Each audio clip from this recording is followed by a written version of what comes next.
It's the NFL Divisional Round Weekend Review, and the video starts right now after this short break. Before I begin, I want to give a shout out to the sponsor of this video, DraftKings Sportsbook. Super Bowl 59 is right around the corner, and it's the perfect time to get in on the action with my partners at DraftKings Sportsbook. Right now, they're giving all new customers $200 in bonus bets instantly after betting just $5. This is your shot to make every last play a moment to be remembered. Don't wait. Download the DraftKings app now and sign up using code BARRY. The crown is yours. Stay in on the action and use your $200 in bonus bets on DraftKings same-game parlays for a shot at an even bigger payout. Combine multiple bets together from the same game. Love the thrill of live betting? DraftKings has got you covered. Bet live on in-progress games right as they happen, making watching the game that much more exciting. If sports betting is not yet available in your state, don't worry. You can still join in on all the fun with DraftKings Daily Fantasy and have the shot to win cash prizes. Download the DraftKings Sportsbook app now. New customers use my promo code BARRY and bet just $5 on any wager and get $200 in bonus bets instantly. That's promo code BARRY only at DraftKings Sportsbook. Kansas City versus Houston. The game began with an amazing kickoff return and fumble by the Chiefs, which set them up in field goal range after they failed to score. C.J. Stroud, though, responded with a field goal drive of his own to make it 3-3, and that's when the refs kind of made their presence known, extending the Chiefs' drive to help give them a field goal to go up 6-3. The Texans tried to respond with a field goal, but it was no good. But just by a little bit. Then Mahomes found 6.840 Travis Kelce somehow getting open. How did he do it? Seriously, I don't know. Which then set up a Kareem Hunt touchdown run. He really punched it in there, get it? Before the Texans responded with a field goal to make it 13-6 at halftime. The Texans then responded with an impressive touchdown drive to begin the second half, led by a Joe Mixon touchdown run. Again, he punched that shit in. So many women-respecting running backs in this video. But the extra point was no good. That seems to be a big deal. And then again, the Chiefs benefited from another roughing the passer penalty, which again ended with a touchdown on a great play by Mahomes to Travis Kelce, again, who's somehow wide open. I don't know how the hell that happens. Anyway, so then the Texans did a stupid play on 4th and long. They got the ball back again, and they turned it over again. The Chiefs eventually got into field goal range to make it an 11-point game with 4.5 minutes left. Stroud would lead the Texans into field goal range to try and make it an 8-point game, but it was blocked. Shout out to Chris Berman. Before another woman respecter, Matt Araiza, ran the ball out of the back of the end zone to reach the final score of 23-14. Patrick Mahomes, in 7 years as a starter, has now made 7 straight AFC Championship games. The quest to match Brady's 7 rings continues. Washington versus 8 Mile. The game began with some defense. God, this is probably going to be a low-scoring game, I'm sure. Oh, wait a minute. No, it's not. Jameer Gibbs, a.k.a. what Reggie Bush should have been in the NFL, started the scoring with a touchdown run to give Detroit a 7-0 lead. Washington kicked a field goal to make it 7-3, and then Jared Goff fumbled the ball with his tiny little hands on another drive, which led to Washington scoring a touchdown to go up 10-7 on a Brian Robinson touchdown run, but Jared Goff would answer back with a nice throw and a nice touchdown pass to Sam Laporta to make it 14-10, but Jaden Daniels did not blink, throwing an unbelievably difficult touchdown pass to Terry McLaurin to give the Commanders a 17-14 lead, and that's when the game changed for Washington for the better. Jared Goff made a stupid fucking pass and it got returned for a touchdown, and Goff got absolutely popped on the return. Washington was up 24-14. Teddy Bridgewater, famous high school football head coach, then saw the field because Goff was so concussed. Then Jameson Williams had a nice long-ass trick play touchdown to make it 24-21 before doing a disgusting act as a celebration. That is a disgusting act by Jameson Williams. But Jaden Daniels again said, oh, you like that? I'm going to fucking throw deep. I'm going to get another touchdown pass to Zach Ertz, Super Bowl champion with the Eagles. Jared Goff had the Lions in field goal range, though, before halftime, and then he decided to throw an interception in the end zone, but it was a manly interception. At least it wasn't a check down. The Lions would answer back in the second half to make it a 3-point game again, but Jaden Daniels and the Commanders' offense was just unstoppable. Another big play came on 4th and 2 at the beginning of the fourth quarter when the Lions had 12 men on defense on a 4th and 2 for Washington, giving them another chance, which they capitalized on to make it a 38-28 game. Jameson Williams, not a quarterback, by the way, threw an interception down 10. Detroit got a little bit too cute, and Washington then responded with the game-sealing touchdown on another touchdown run to go up 17. Detroit kicked a field goal to make it a 2-score game with 5 minutes left, and the onside kick, which wasn't bad, was almost recovered by Detroit. Almost. And then Jaden Daniels put on some finishing touches before his kicker missed a chance to put the game away, but that's okay because Jared Goff and his tiny little hands threw his 3rd interception of the day, Detroit's 4th overall, which sealed the game and is going to send the Commanders to their first NFC Championship game since 1991. Did you know every single team since 2010 in the NFC has made the conference championship game except for the Dallas Cowboys? That's right. That's not a joke, by the way. Unfortunately for the Commanders, their season is going to end next week. Philadelphia versus the Rams. Jalen Hurts had a big fuck you to all of his haters in the opening touchdown run to give the Eagles a 6-0 lead after Jake Elliott missed the field goal. Silly Jake, you're not supposed to do that. But the Rams were not intimidated. Matthew Stafford had a couple no-look passes on his opening touchdown drive to give the Rams a 7-6 lead, but then Stafford was literally picked up like a little baby by Jalen Carter. Jalen Carter excels at destroying drives both on and off the field. Saquon Barkley then scored a touchdown play. I don't know why the Eagles just don't call that play every single play they're on the field. It's really, really good. Anyway, so again, Stafford threw the ball for grabs, but it went down as a catch, and that set up a Rams field goal, which made it 13-10. Jalen Hurts was then being a little bit of a naughty boy and taking sacks and not really doing his fucking job, which led to the second half where the Rams eventually tied the game on a field goal to make it 13-all. Hurts then finally found Dallas Goedert, which put the Eagles in field goal range, which Jake Elliott made to make it 16-13. Then Hurts again stupidly decided to take a safety to make it 16-15, and every Eagles fan, like myself's butthole puckered up. But again, Jalen Carter, that guy, he just excels at destroying things, forced a fumble which set up what should have been a touchdown, but Lane Johnson jumped off sides on the goal line, which has set up another field goal to make it a 4-point game. Stafford then derped the ball out of his hands, which was recovered deep in Rams territory again, but again, the Eagles had to settle for a field goal to make it 22-15. Once again, the Eagles defense stood strong, and Saquon Barkley supposedly capped off the game with another long touchdown run, but Jake Elliott stupidly missed a fucking extra point again, his second of the game. The Rams, against some prevent defense, it prevents you from winning, never forget that, drove the ball downfield with ease to make it 28-22. Jalen Hurts took another sack, proving his toughness. Wow, what a tough guy. Stafford then threw a deep bomb to Puka Nacua to set up the Rams deep in Eagles territory, but on 3rd and 2, Jalen Carter,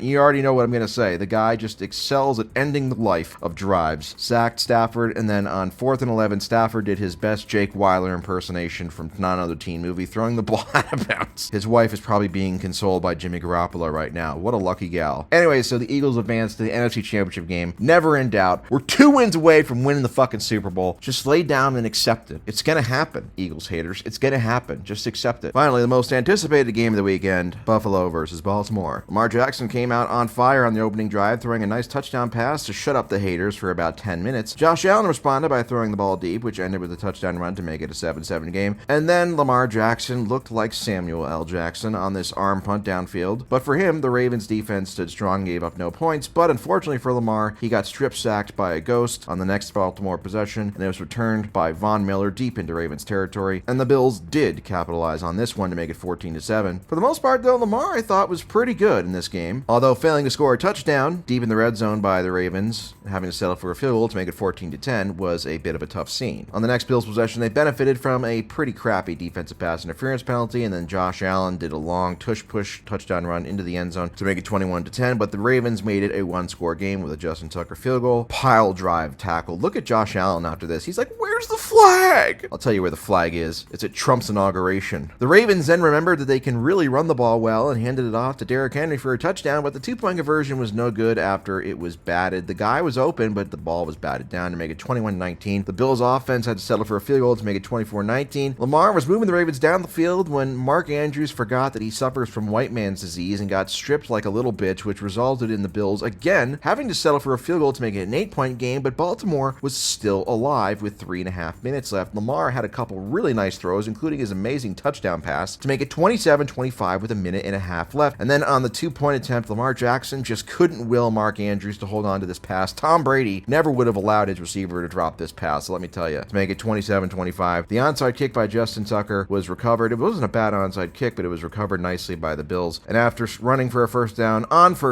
the Bills sealed the game to officially seal their 4th loss to Patrick Mahomes in the last 5 seasons. Congratulations, Buffalo. O.J. Simpson is somewhere looking up proud.